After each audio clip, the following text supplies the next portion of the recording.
ले जा नहीं जाए, बार बार पहुँच जाए। और वो बताते भी नहीं है वहाँ वाले, क्योंकि वो पता है वो आएंगे तो बच्चे को कहीं, या तो बच्चे को छुटा के ले जाएंगे तो हमारे बीच का क्या होगा, तो बताते ही नहीं होता, ऐसा चलता रहता है। क्या होता है, बच्चा डिप्रेशन आकर सुसाइड। लेकिन मैं कहता हूँ कि वहाँ संभालने वाला भी कौन है, तो अपने ध्यान रखना। यदि आस्था किसी में है तो ठीक है, अपन सरस्वती की पूजा कर रहे हैं, शिक्षा का काम किसका है, सरस्वती की पूजा है, शिक्षा जो है। जब अच्छा काम कर रहे हैं, पढ़ाई कर रहे हैं, अच्छी कर रहे हैं, तो वो सरस्वती ध्यान देगी, तो आप में कॉन्फिडेंस है। बजरंग बली का नाम लेते हैं, कितना कठिन काम हो, सबके सब संकट दूर हो जाते हैं, मानते हैं कि ठीक है वो भी दूर हो जाते हैं।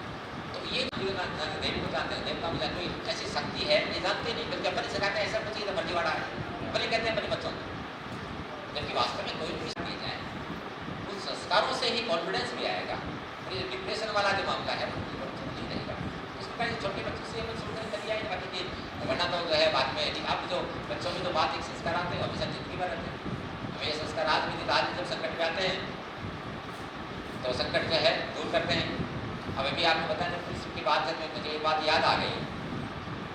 सांगनेरी गेट पर जब जनाना बहुत बड़ा हॉस्पिटल है, बच्चा जन्मा ही था हॉस्पिटल में, और शायद एक दिन का ही हुआ था, दूसरे दिन का था, तो उसकी जो बच्चे की मम्मी थी वो बाथरूम चली गई उसी में हॉस्पिटल में, और पीछे से कोई बच्चे को उठा के ले गया। और वो शायद मुझे लग रहा कि था भी अपने इधर का ही था, रहने वाले थे ना बच्चे को। अब हमने बच्चे को ढूंढना शुरू किया, बच्चे को कौन उठा ले गए, पुलिस का काम होता है ढूंढने का। अब उसकी मम्मी वो तो सब रोने लगे, घर वाले रोने लगे, तो ऐसे संकट में कौन आता, पुलिस आती है। मैंने बताया ना पुलिस का काम किस लिए, तो संकट में पुलिस आती है। तो हमने ये करीब 2 बजे की बात है दिन की, हमने रात तक शाम तक है बच्चे को ढूंढते रहे। शाम तक हमें कहीं कोई सुराग ही नहीं मिला कि बच्चा लेके कौन ले गया, किस तरफ ले गया, कुछ ये भी पता नहीं लगा। तो मैं उस समय भाई मेरे साथ में, मेरा थाने का आदर्श नगर थाने के इंचार्ज थे, हम दोनों ने कहा भाई अपन मोती डूंगरी गणेश जी मंदिर है, तो मैं मेरी लगभग जाने की आते जाते उधर से निकलता था, तो मैंने कहा हम तो गणेश जी की ही अपन मदद लेते। हम दोनों शाम को, उस दिन बुधवार भी था, मैं मेरा पोता दोनों गणेश जी की थी, और गणेश जी मतलब यही मांगा कि बच्चा मिल जाए हमें।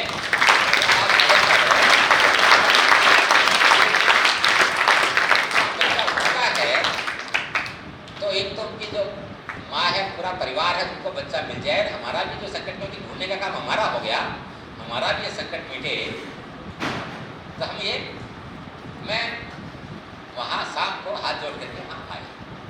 सुबह रात भर हम फिर ढूंढते रहे अलग अलग कॉलोनी, कुछ थोड़ा आइडिया लगा कि सिंधी टाइप का हो सकता है, महिला तो थी घूम रही थी, वो सिंधी भाषा बोलती थी, कहीं सिंधी, तो 3-4 सिंधी कॉलोनी में चले गए। सुबह 5 बजे मैं आदर्श नगर की तरफ था थाने में, पर रात भर नहीं गया गया, और बच्चा का कवर पूरा इधर पड़ता छोड़ा लाई, एक मैसेज मिला साहब एक बच्चा खाली प्लॉट गिरा पड़ा हुआ है। हम तुरंत दौड़े जाकर के बच्चे को लेकर के आए, और लेते ही तुरंत, क्योंकि जेके लेन हॉस्पिटल एसएमएस मेरे एरिया में पढ़ते थे, सब डॉक्टरों से अच्छी वो थी, हमने तुरंत उसको ले जाकर जेके लोन में भर्ती कराया बच्चे को। यदि हम घंटे 2 घंटे नहीं पहुँचते तो बच्चा नहीं बचता, उसे चिंटियाँ लग गई, बाकी लग गई। बच्चे को वहाँ जेके लोन में भर्ती कराया, बच्चा बच भी गया, और हमने बच्चे को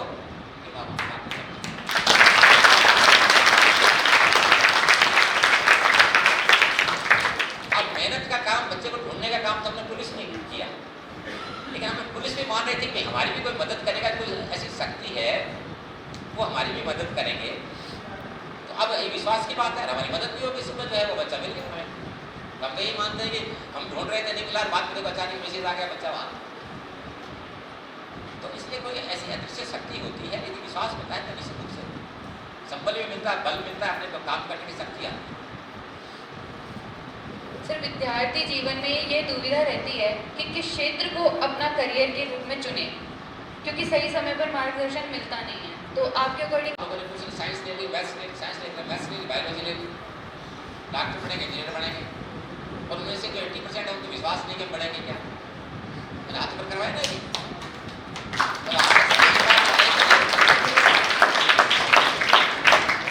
इनमें से कुछ ऐसे बच्चे भी होंगे, ऐसे बच्चे भी होंगे जो घर वालों ने बायोलॉजी दिला दी और डॉक्टर नहीं बनना चाहते, घर वाले ने नहीं बेटा डॉक्टर बनना ज़्यादा अच्छा, डॉक्टरी बन, बायोलॉजी ले। कई जो है वो इंजीनियरिंग नहीं करना चाहते, तो मैथ्स दिला दी, मैथ्स में कमज़ोर है, शुरू से ही थोड़ी मैथ्स कमज़ोर लगती थी उनको, मैथ्स का डर लगता था। अब हमने उनको क्या दिला दी, साइंस मैथ्स दिला दी। दिला के तो इंजीनियर बनाना चाहते हैं। तो इसलिए एक बात तो मैं परिवार वालों को ये कहना चाहूँगा, जिनके परिवार वाले, और मैं तो खुद कहता हूँ कि हमारे परिवार वाले तो ऐसे थे तो वो जानते नहीं थे साइंस मैथ्स क्या होती है, तो हम तो ऐसे परिवार से निकले। लेकिन आजकल और मेरे सामने जो बच्चे बैठे हैं, भले सभी के परिवार वाले ऐसे जो ये बातें समझते हैं। जब वो समझते हैं तो बिल्कुल ये हमको ध्यान रखना चाहिए कि बच्चे की खुद की इच्छा क्या है, चौथी, पाँचवीं, छठी, सातवीं, आठवीं तक बच्चे की रुचि क्या है। यदि उसके साइंस वाला सब्जेक्ट पढ़ने में उसकी रुचि है, या मैथ्स वाली जो किताब उसमें पढ़ने में रुचि है, या उसके अलावा जो दूसरी जो किताबें हैं जो सामान्य ज्ञान जिसको बोलते हैं, सामान्य विज्ञान, उसमें उसकी रुचि है, या हिंदी में, अंग्रेजी में उसकी रुचि है, तो जिसमें ज़्यादा रुचि है तो सोचना चाहिए कि उसको वही लाइन पकड़े। डॉक्टर और इंजीनियर बनना ही जिंदगी का अल्टीमेट गोल नहीं है कि हमारा बेटा डॉक्टर बन गया इसका मतलब सबसे बड़ा बहुत बड़ा आदमी बन गया, इंजीनियर बन गया इसका मतलब बहुत बड़ा, ऐसा नहीं है।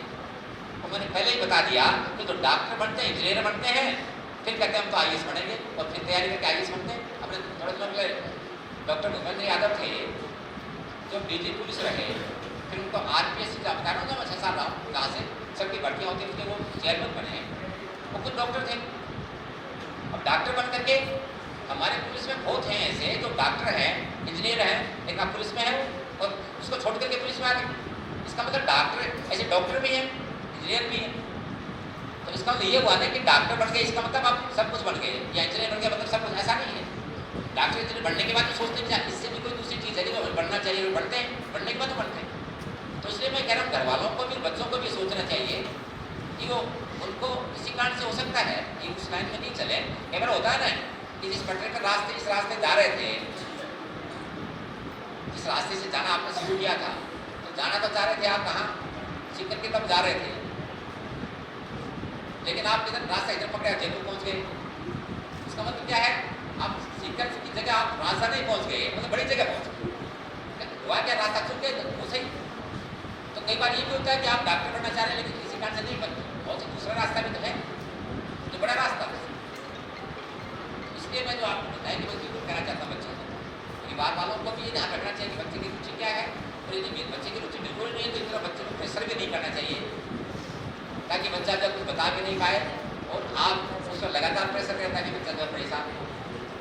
बल्कि बनने के लिए मैं ये कर रहा हूँ, चाहे डॉक्टर बनो, चाहे मैंने ये बात कही थी, वकील वाली बात कही थी ना, चाहे डॉक्टर बनो, चाहे वकील बनो, चाहे इंजीनियर बनो, चाहे और किसी भी सेवा में जाओ, चाहे आप आईएएस करके बनो, चाहे आईपीएस करके बनो, चाहे आरएएस करके बनो।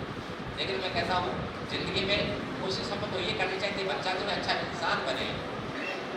यदि वो अच्छा इंसान बन गया तो जिंदगी में जो है स्वयं भी सुखी रहेगा, और उसके कारण से केवल वो अकेला ही नहीं बल्कि वो सैकड़ों हजारों लोगों को सुखी करने की उसमें क्षमता होगी। तो इसलिए अपने सोचे ये कि बच्चा डॉक्टर बने तो भी क्या है, इंसान बने। मैं जब आरपीएस में 2008 में भर्ती हुआ, भर्ती क्या हुआ, जब मेरा पुलिस छोड़ के मैं वहाँ चला गया, उस समय हम डॉक्टर्स के इंटरव्यू ले रहे थे, बताया नहीं कि डॉक्टरों के इंटरव्यू आरपीएस ने किया। उन दिनों हम डॉक्टरों के 2008 की बात बता रहा हूँ। उस समय एसएमएस कॉलेज में डॉक्टरों ने हड़ताल कर रखी थी, और हड़ताल क्यों की, डॉक्टरों ने कि किसी एक डॉक्टर की पिटाई कर दी, तो सब डॉक्टर ने हड़ताल कर दी।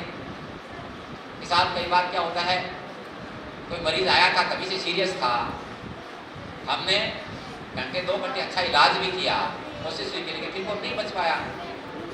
अब घर वाले तुरंत आके क्या, घर वालों को गुस्सा आता होगा। डॉक्टरों ने कहा अच्छा हमारी कोई सुरक्षा की व्यवस्था होनी चाहिए, हमारे से डॉक्टरों का जो काम दे दिया, जायज़ है क्या कि उनके लिए कानून बने, सुरक्षा की व्यवस्था हो। तो 3-4 लोगों डॉक्टरों ने यही कहा हाँ साहब बिल्कुल होनी चाहिए साहब, हमें तो इंसान है, हमें कोई पीड़ देता है, हमें तो कोई भी।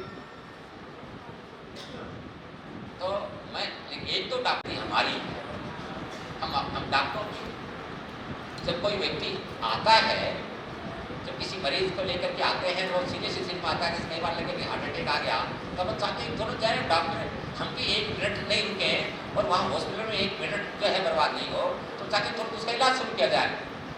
अब वहाँ यदि डॉक्टर जो है, 2 डॉक्टर बैठे बैठे चाय पी रहे हैं, आप कह रहे हो कि साहब बड़ा सीरियस है, बड़ा सीरियस है, तो फिर वो दोनों डॉक्टर क्या कहते हैं, रियान साहब भी क्या आते हैं ना, तो अरे साहब बहुत सीरियस है। तो एक डॉक्टर ने ये भी कहते मुझे रियान ये है, यहाँ आते रहते मरते रहते हैं। और एक्चुअली वो जो आदमी आया था ना, वो दूसरी घटना है, आया था वो वास्तव में आधा घंटे में तो मर गया। उन्होंने सबसे ज़्यादा उस डॉक्टर को पीटना शुरू कर दिया। वहीं के मिशन थे ना, बाकी तो गया वो मरते, उसको सब डॉक्टर को पीटने लग गए। तो उन्हें पहले कहते थे यहाँ तो ऐसे ही मरते रहते हैं। अब डॉक्टर को ये भाषा नहीं बोलनी चाहिए। और यदि ऐसा सीरियस मरीज आया है और आप चाय पी रहे हैं, तो आपको तुरंत चाय छोड़ करके आना चाहिए। जब चाय छोड़ करके आप आए हो और इलाज करना शुरू कर दिया और आपने अच्छी तरह आधी घंटा पौन घंटा इलाज किया, फिर यदि वो आदमी नहीं भी बचता है तो घर वाले क्या कहेंगे, सब इधर डॉक्टर को तो 1 मिनट भी लगाई, चाय पीते पीते छोड़ करके आए तो हमारे आदमी को संभाला, और यदि बच जाता है तो डॉक्टर क्या कहेंगे, डॉक्टर भगवान है। डॉक्टर को क्या कहते हैं, आदमी बचता तो क्या कहते हैं, डॉक्टर भगवान है। तो मैंने कहा डॉक्टरों को तो लोग भगवान मानते हैं कि बचाने वाले डॉक्टर हैं, डॉक्टर साहब हैं, तो भगवान मानते हैं, तो फिर भगवान को सुरक्षा की क्या जरूरत है, आवश्यकता, कानून बनाने की आवश्यकता है। तो यदि डॉक्टर वास्तव में लोग भगवान मानते हैं, भगवान की तरह डॉक्टर यदि काम करें, तो डॉक्टर को कोई पिटाई नहीं करे, कोई उनका शब्द नहीं बोले, बल्कि वास्तव में उनको भगवान माने।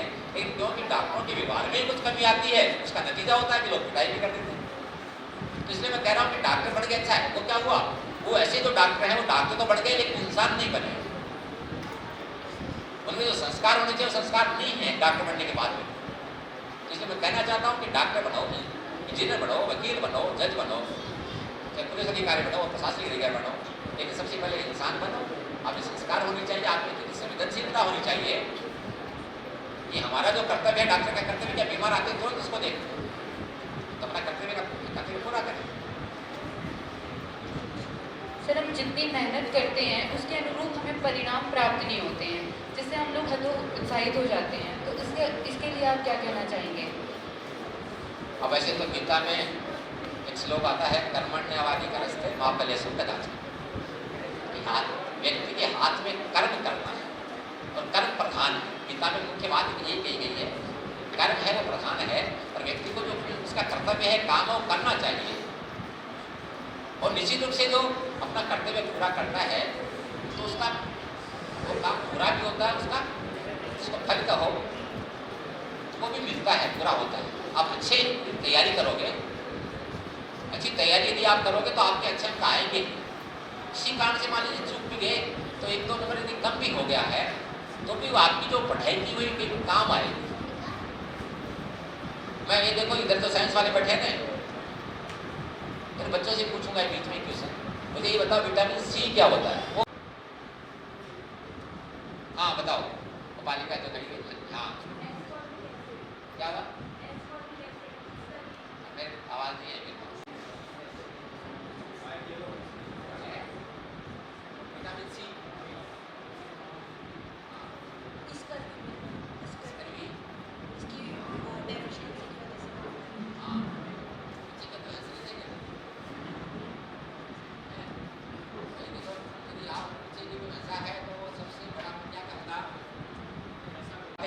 विटामिन बी कॉम्प्लेक्स, तो जो जिसमें विटामिन सी की कमी यदि हो शरीर में, ये शरीर जो है अपने आप पैदा करता है, विटामिन शरीर जो है ना तो पैदा करता है, तो विटामिन सी की यदि कमी हो जाती है तो उसकी क्या स्कर्वी रोग होता है।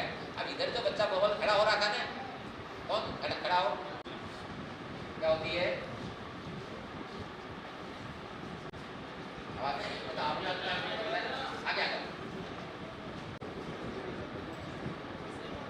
Skin damage, skin damage. Vitamin C जो है उससे दांतों में जो है, और वैसे आप लोगों ने नहीं बताया ना, ये कोई आश्चर्य की बात नहीं है, बताना चाहिए वैसे, क्योंकि आप ज़्यादातर साइंस बैकग्राउंड वाले हैं, आगे भी आपने साइंस बायोलॉजी ले रखी है।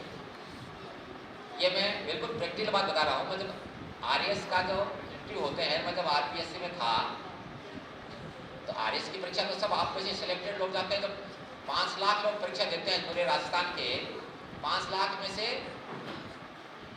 15,000 पास होते हैं फ्री में, फिर उनमें से मेन होती है, उसमें 3,000 पास होते हैं, और वो 2,500-3,000 का हम 2,000 का हम इंटू लेते हैं। तो कितने 5 लाख में से कितने इंटरव्यू कितने का होता है, केवल सब फेल होते जाते हैं तो छटनी हो जाती है, कितने 2000 लोगों में। उन 2000 का जो इंटरव्यू लेते हैं उनमें मैंने किसी एक बच्चे से पूछा, लड़के से पूछा कि बताओ विटामिन सी क्या होता है, तो उसको विटामिन सी नहीं। अब उसने तुरंत क्या कहा मेरे को कि सर मैं तो तूने साइंस नहीं पढ़ी, साइंस मैंने भी नहीं पढ़ी, मैंने तो कॉमर्स पढ़ी है, लेकिन मुझे पता है कि विटामिन सी क्या होता है। कि मैंने कब पढ़ा था, जब मैं 6ठी 7वीं क्लास में था ना, तब मैंने पढ़ा था। तो मुझे तो जो 7वीं 8वीं क्लास में मैंने विटामिन सी पढ़ लिया वो आज भी याद है, जबकि मैं तो कॉमर्स वाला हूँ, साइंस मैंने भी नहीं पढ़ी। इसलिए मैं कहना क्या चाह रहा हूँ, उसको विटामिन सी याद हो, क्योंकि उस समय जब बच्चे थे तब के जो रटरखे बातें आज भी याद है। बच्चों को जो 6ठी 7वीं 8वीं में जो बातें याद कर लोगे वो भूलते नहीं जिंदगी में, बात वाले बोल रहे हो वो। और जितनी अच्छी तरह की बातों को याद कर लो जिंदगी में आपके कहीं कहीं काम आए। अभी जब कोरोना आया था तो कोरोना काल में बड़ा चल गया कि विटामिन सी के कैप्सूल दिए जाएं। हर हॉस्पिटल में विटामिन सी वाले थे, विटामिन सी के कैप्सूल जो टेबलेट फ्री मिलती थी, क्योंकि विटामिन सी से एक इम्यूनिटी सिस्टम भी बढ़ता है। तो जो विटामिन सी एडवांस में लेना आपने शुरू कर दिया तो कोरोना शायद नहीं होगा। तो फ्री में दवाइयाँ बहुत दी गई, तब आपको पता है कि विटामिन सी। अब मान आप साइंस वाले नहीं हो, कॉमर्स वाले हो और आप कलेक्टर बन गए, ऐसे बन गए, तो विटामिन सी की बात होगी ना कि विटामिन सी की गोलियां मंगा दिए साहब, तो कलेक्टर होता तो कलेक्टर देगा। अब कलेक्टर को पता ही नहीं हो कि विटामिन सी क्या होता है, तो ऐसे आदमी को क्या होगा, डॉक्टर को हंसेंगे कि साहब हमें पता है, डॉक्टर कलेक्टर साहब को पता नहीं। तो कलेक्टर साहब सर वर्तमान में मोबाइल हमारे जीवन का एक हिस्सा बन चुका है। इसके अपने कुछ फायदे भी हैं और कुछ दुष्परिणाम भी हैं। मोबाइल हमारे जीवन का एक हिस्सा बन चुका है, तो इसके कुछ फायदे। मोबाइल वाला मामला है, वास्तव में इस मोबाइल से सभी परेशान हैं जो है। लेकिन ये बात है कि हिस्सा बन गया है, तो मैं यहाँ ये कहना चाहता हूँ, मैं ये बताना चाहता हूँ, मोबाइल की कुछ अच्छी बातें भी हैं तो कुछ बुरी बातें भी हैं। अच्छी बातें यही हैं कि मोबाइल से जो सुविधाएं आपको मिल रही है उसका लाभ तो आपको उठाना चाहिए। मोबाइल आने से आपके यहाँ आपके पास सब कुछ किताब, पूरे जो देश विश्व की जो सूचनाएं वो सब के सब आपको यहीं बैठे बैठे मिल जाती है। हम अभी आते ही विकास के घर जा रहे थे, रास्ता भूल गए, गली भूल गए, कभी तुरंत लोकेशन भेज। अब उनके पास ही मोबाइल है, हमारे पास ही मोबाइल है, तो तुरंत लोकेशन भेज दी। अब मैं कहता कि लोकेशन भेजो, विकास कर सकते, मेरे पास मोबाइल नहीं है, तो वो जो लोकेशन तुरंत भेजी वो नहीं भेज सकते। लेकिन तो आजकल बच्चे केवल मोबाइल के लगे रहते हैं, उसमें खेल सब प्रकार के हैं।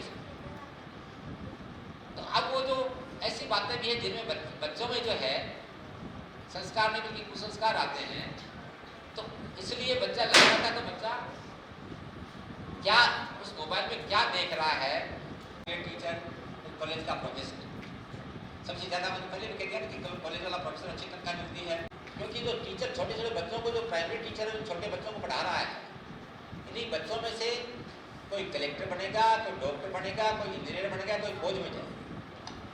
और इनको संभालने की जिम्मेदारी किसकी है, वो जो टीचर है ना, उसकी बहुत बड़ी जिम्मेदारी। घर वालों से भी ज़्यादा जिम्मेदारी उनकी है। घर वालों ने तो गुरु जी के भरोसे पर भेज दिया बच्चों को, और बच्चों को कौन कितना संभाल के रखता है वो जिम्मेदारी किसकी है, वो टीचर की। तो इसलिए कोई बड़ा अफसर बन करके ही समाज का काम कर सकता है। लगे कि 2 बच्चे 3 बच्चे बहुत ही इंटेलिजेंट हैं, इनका थोड़ा और ध्यान रखा जाए। बुला के घर वालों को भी कह दिया कि भाई इस बच्चे की रुचि है, लेकिन बताया ना कि वो टीचर आपको बता सकते हैं कि बच्चे की रुचि तो गणित पढ़ने के लिए, इसको इंजीनियरिंग मत दिलाना, इसको मैथ्स मत दिलाना, और टीचर आपको बता सकता है।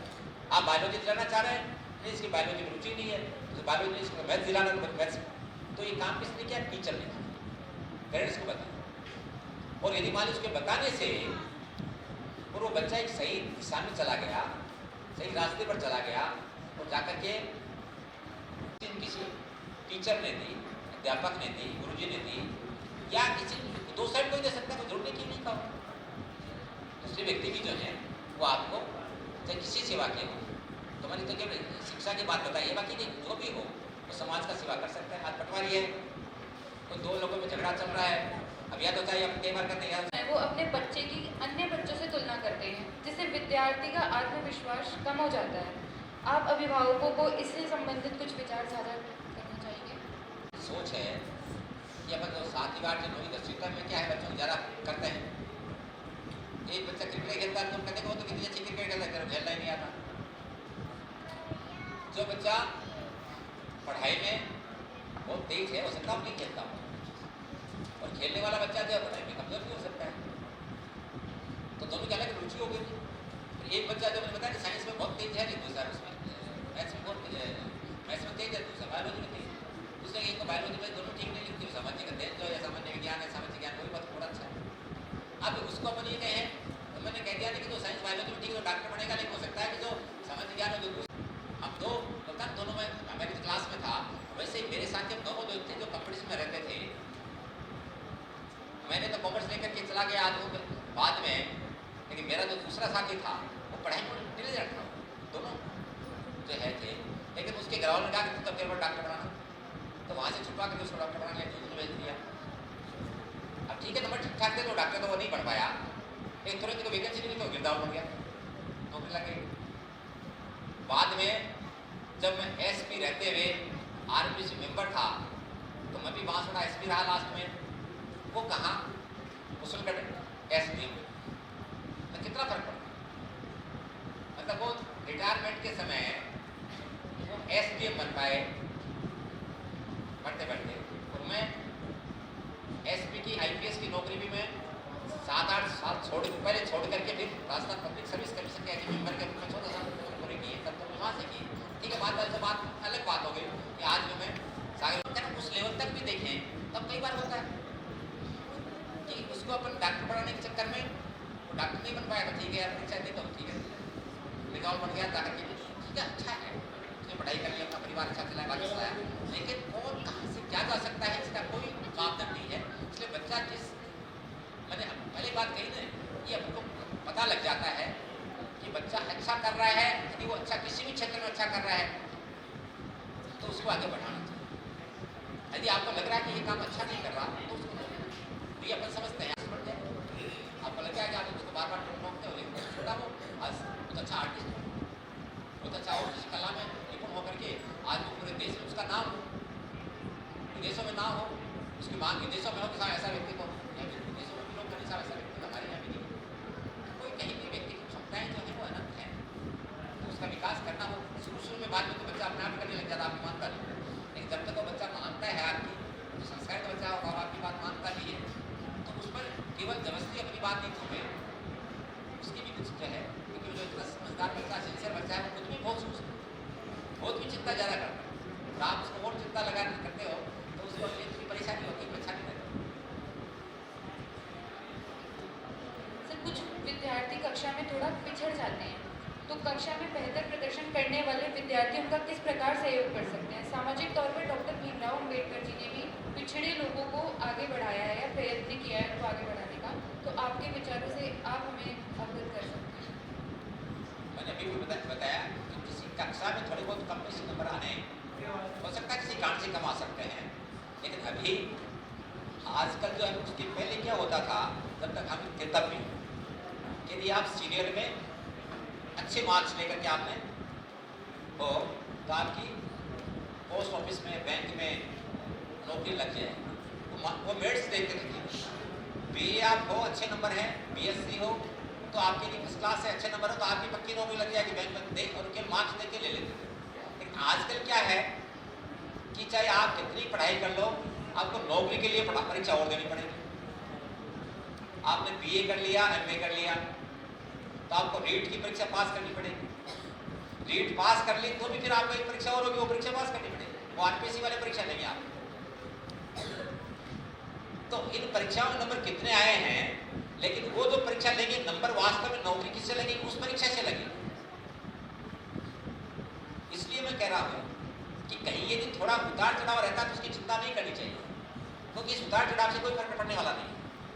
आपके सीनियर में या सेकेंडरी में या सीनियर बोर्ड में किसी के बच्चे के 85 आ गए और किसी के 83 आ गए हैं या 80 आ गए हैं, तो कुछ चिंता वाली बात नहीं है। हो सकता है किसी कारण से एक आधा कुछ इधर हो गया, करने में होगा, जंप में हो गया, कहीं छोटा सा छूट गया, कहीं टाइम का थोड़ा सा आगे पीछे होने से कहीं छूट हो गया, तो फर्क पड़ सकता है। चाहे और होगी, केवल डिग्री लेने से नहीं, चाहे बीए की डिग्री ले ली आपने, एमए की ले ली, इंजीनियरिंग लेने की डिग्री के बाद भी आपको हर डिपार्टमेंट, तो इसलिए आपको अच्छी तैयारी होनी चाहिए।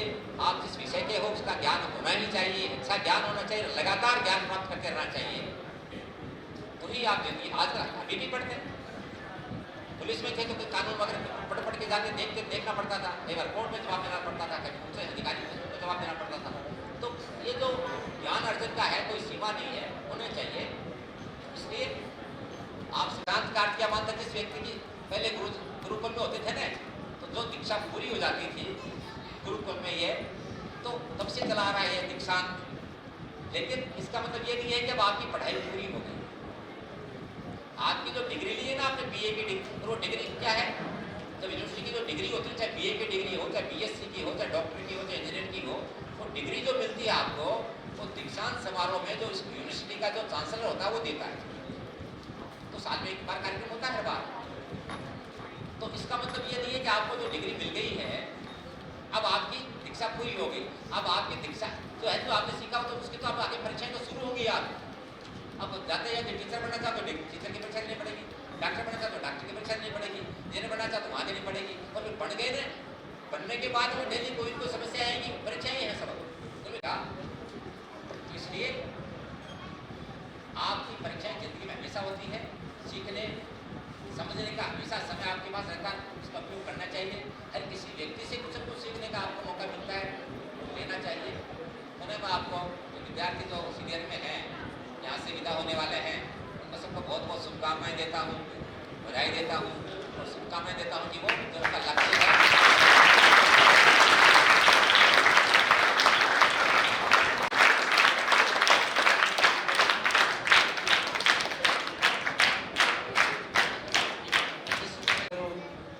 रिजल्ट था। पीसीबी में जो बच्ची थी 95% स्कोर भाग्यश्री शर्मा थी दिवराला से, और अभी रिसेंटली वो नेशनल यूथ जो स्पीच होता है संसद भवन में, उसकी भी वो मेंबर रही। और बैक टू बैक हमने रिजल्ट दिए। IIT खड़गपुर में हमारा बच्चा है, SMS मेडिकल कॉलेज में हमारा बच्चा है, कोटा मेडिकल कॉलेज में हमारा बच्चा है। पिछली बार हमारा यहाँ कट ऑफ स्कोर था 660 नंबर हमने नीट में दिए, और रेगुलर हम ये देते जा रहे हैं। पिछली बार हमने बच्चों के छोटे बच्चों का स्टार्ट किया, और इसमें हमने SOF का एग्ज़ाम करवाया। तो जो इंटरनेशनल एवरेज रेट है वो 29 का है, और हमारे विद्यालय का जो रैंक है वो 57 है। एवरेज रेट से काफ़ी ऊपर है।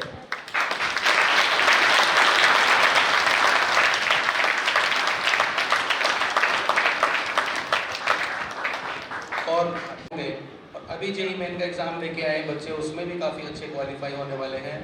और जो 12th क्लास के और बच्चों अभी बोर्ड एग्ज़ाम दिए हैं, उसके रिजल्ट्स आने बाकी हैं। 72 बच्चा अपने पास 12th में है। एनरोलमेंट पूरे एरिया में सबसे ज़्यादा है, और बहुत अच्छी टीम में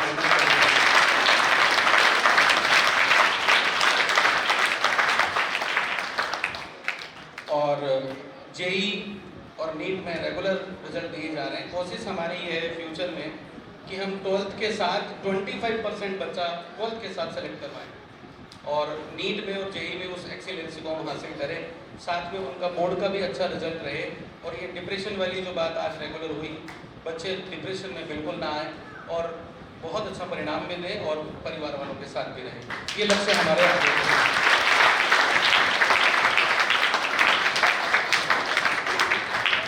इस बार विद्यालय ने पहली बार ही SOF का एग्ज़ाम करवाया था, जिसमें जोनल रैंक में भी बच्चे टॉप पर हैं और इंटरनेशनल रैंक में भी आए हैं। उन सभी का मैं चाहूँगा कि आप लोग सम्मान करें। मैं उन सबको स्टेज पर बुला लेता हूँ।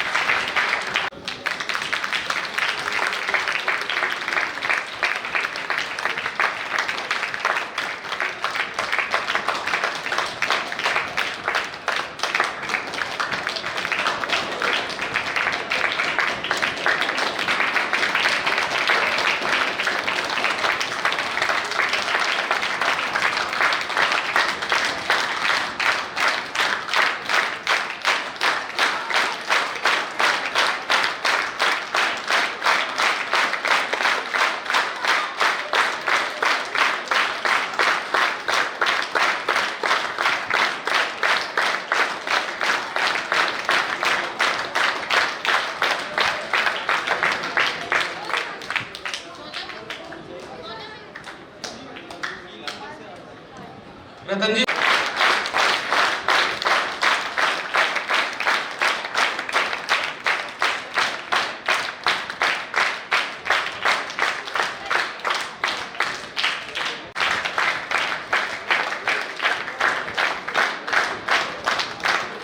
तनुष्का गुर्जर, लक्ष्यराज सिंह। तालियों की गड़गड़ाहट टूटनी तो चाहिए ही नहीं, इतना अच्छा परफॉर्मेंस दे रहे हैं कि रंगीत फूल हैं।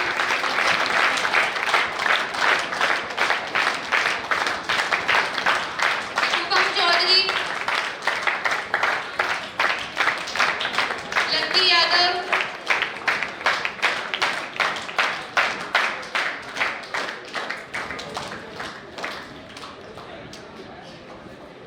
तालियां कैसे रुक गई भाई, कंटिन्यू करो।